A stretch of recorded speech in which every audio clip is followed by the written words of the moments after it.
तो क्या बताते हैं, परमात्मा ने बताया है कि हम चारों युगों में आते हैं लेकिन ये पहचान नहीं पाते। तो उस चुनक ऋषि ने अपने आप निष्कर्ष जैसा भी सुना था ब्रह्मा से या किसी अन्य ऋषि गुरु से, ये फाइनल मान लिया कि ओम नाम है पूर्ण ब्रह्म का, कंप्लीट गॉड का। और उसके साथ साथ एक समय जब ब्रह्मा जी कमल के फूल पर इस काल ने धोखे से बैठा दिए, उससे पहले का उसका जीवन ब्रह्मा जी को कुछ नहीं मालूम है, कैसे जन्म हुआ, कहाँ से आ गया। कमल के फूल के ऊपर वो बैठा पाया, तब उसने सोचा सब पानी ही जल है, अब यहां मैं कैसे उत्पन्न हो गया। तो आकाशवाणी कर दी इस काल भगवान सरपुरुष ने, इनके पिता ने क्या कहा कि तप करो तप करो। 1000 वर्ष तक ब्रह्मा जी ने तप किया, फिर कहा सृष्टि करो। अब उनकी बैटरी चार्ज कर दी सिद्धियों से, तब से सिद्धियां आती हैं और सिद्धियों से यहाँ के जंतर मंत्र इसी को इन्हीं खिलौनों से खेल कर प्रसन्न है। उसमें सिद्धियां आ गई तप करने से, और उसको फिर ये ब्रह्मा की पदवी दे दी, जिसके अंदर ऐसा गुण भर रखा था। इन सिद्धियों से और स्पीड से घूमते चलते हैं वो गुण की रेज, ऐसी टेक्निक है इसकी, आध्यात्मिक टेक्निक।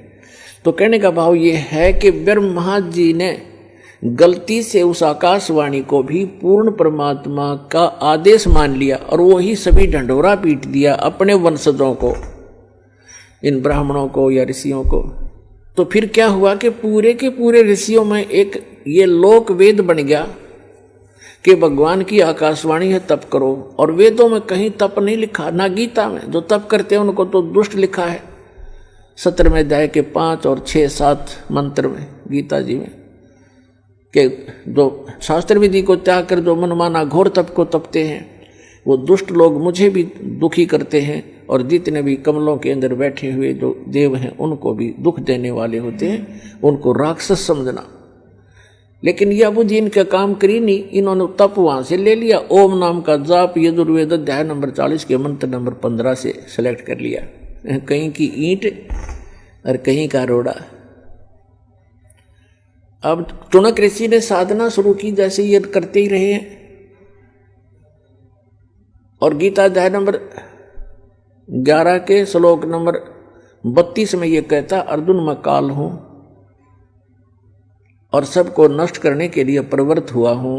11वें अध्याय के 47-48 में इसने कहा कि अर्जुन ये मेरा वास्तविक रूप है, मैं ऐसा हूं, ये है मेरा स्वरूप, और इसके दर्शन तेरे अतिरिक्त पहले किसी ने नहीं किए, ना आगे कोई कर सकता, और ना कोई जप से, ना तप से, ना वेदों वर्णित विधि से, ना कोई किसी यज्ञ से मेरे दर्शन, इस रूप के दर्शन नहीं कर सकता, अर्थात ब्रह्म प्राप्ति नहीं हो सकती।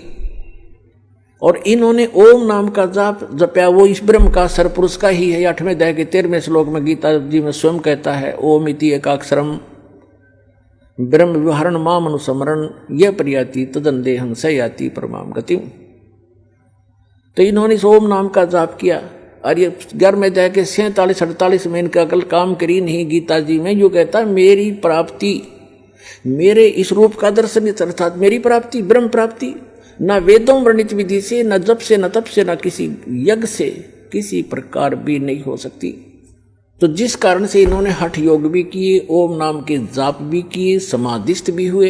तो ये कैसा करता है, ये जैसे कोई भी साधक साधना करने लगा, उनको मिसगाइड करने के लिए किसी को तो शंकर भगवान के रूप में दर्शन दे दिए, अपने पुत्र के रूप में। तो उस ऋषि ने मान लिया कि ये जो शंकर भगवान है ये काल का पुत्र है, तमोगुण, ये ताम इनके पास रहता है ऋषियों के। तो उन्होंने मान लिया ये है भाई परमात्मा। मैंने समाधि ला कर खूब देख लिया, समाधि दशा में मुझे इसके दर्शन हुए। और वो देखा था काल, उसने कस प्रतिज्ञा कर रखी है कि मैं अपने वास्तविक रूप में कभी किसी को दर्शन नहीं दूंगा।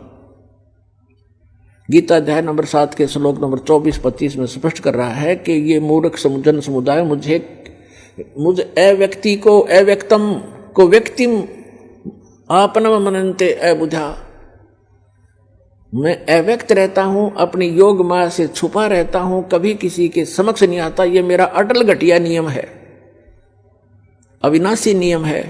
और ये मूर्ख मुझे कृष्ण मान रहे होंगे व्यक्ति। अब श्री कृष्ण तो सामने खड़ा था, वो कैसे कहता मैं छुपा रहता हूँ? इसे सिद्ध है उसमें वो काल बोल रहा था। तो उसने तो ये ऐसी लीला करता है, तो इसलिए प्रतिज्ञा कर रखी है, ये मेरी अटल प्रतिज्ञा है। इसलिए ये किसी को विष्णु के रूप में दर्शन दे देता समाधि दशा में। वो विष्णु जी को फाइनल गॉड मान कर उसकी महिमा बना दी अपना आत्मा। अब जैसे प्रतिमाएं बनाई गई हैं, ये ऋषियों ने समाधि लगाई, और समाधि में जिसको भी जिस रूप में दर्शन मिले उसने उस मिट्टी की मूर्ति उसी बना दी। आगे चल के ये मूर्ति एक परंपरा बन गई। तो इन्होंने ब्रह्मा विष्णु महेश की मूर्तियां बनाई, इन्हीं के दर्शन हुए इनको। किसी को ब्रह्मा के रूप में दर्शन दे दिए। इस प्रकार ये सबको विचलित करके रखता है। तो कहने का भाव ये है, इन ऋषियों ने परमात्मा के दर्शन नहीं हुए, फिर भी ये घुमा फिरा कर ये कहते हैं कि वेदों में परमात्मा तो निराकार लिखा है, ये जो दिखाई देता है ये परमात्मा नहीं हो सकता।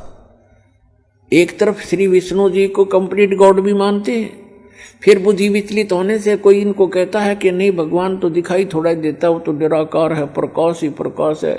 सहस्रार कमल में जाकर देखो, वो तो प्रकाश ही प्रकाश दिखाई देता है, 1000 ज्योतियां दिखती हैं। तो फिर ये वहाँ डगमग हो गए सचमुच ये निष्कर्ष निकाल ही नहीं सके, क्योंकि इनकी साधना व्यर्थ थी, इनकम्प्लीट स्पिरिचुअल नॉलेज था।